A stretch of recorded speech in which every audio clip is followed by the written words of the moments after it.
আমরা এই কোন ভারতবর্ষে আছি? 1984-তে?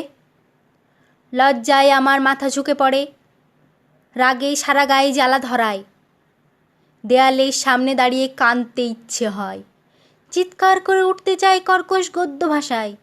আমরা এই কোন ভারতবর্ষে আছি?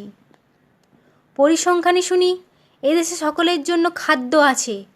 কানকুন সম্মেলনে প্রধানমন্ত্রী গর্বের সঙ্গে বিশ্ববাসীকে বলেছিলেন, ভারত আর অন্ন ভিখারি নয়। তবু এদেশের অর্ধেকের বেশি মানুষ দুবেলা খেতে পাওয়ার স্বপ্ন দেখে না।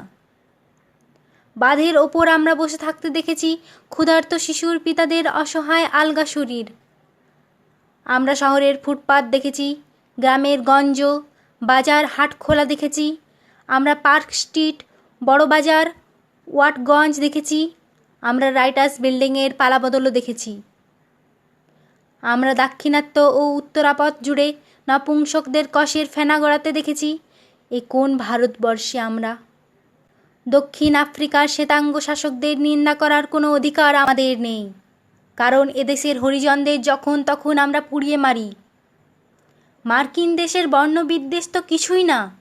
এদেশের কালো মেয়েদের এখনও টাকার ওজনে বিয়ে হয় কিংবা হয় না, কিংবা পরে তারা গায়ে কেরোসিন ঢালে। আমেরিকা রাশিয়ার পরমাণু যুদ্ধের আশঙ্কার চেয়েও ভয়ঙ্কর আমাদের আত্মপ্রতারক।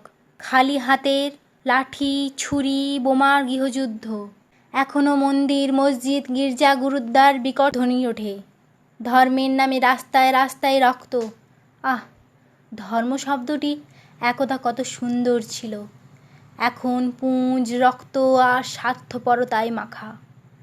ধর্ম তো আফিম নয়, জাতীয়তাবাদ নয়, ব্যক্তিগত শুদ্ধি নয়, শুধু ভেড়ার পালের পরিচালকদের উন্নত লাঠি।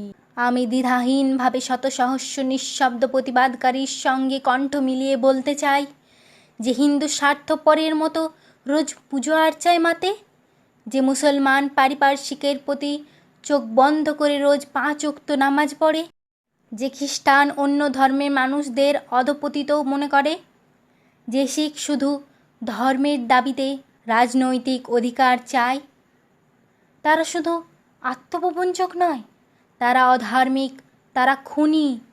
প্রত্যক্ষ বা অপ্রত্যক্ষভাবে তারা মাতৃহত্যা, শিশু হত্যার জন্য দায়ী। তারা যে অপরের হাতে ক্রীড়নক সেটুকু বুঝবার ক্ষমতাও তাদের নেই। তারা মানুষের সাম্যের মাঝখানে কাঁটাতারের বেড়া তুলে দিচ্ছে। এ কোন ভারতবর্ষে আমরা?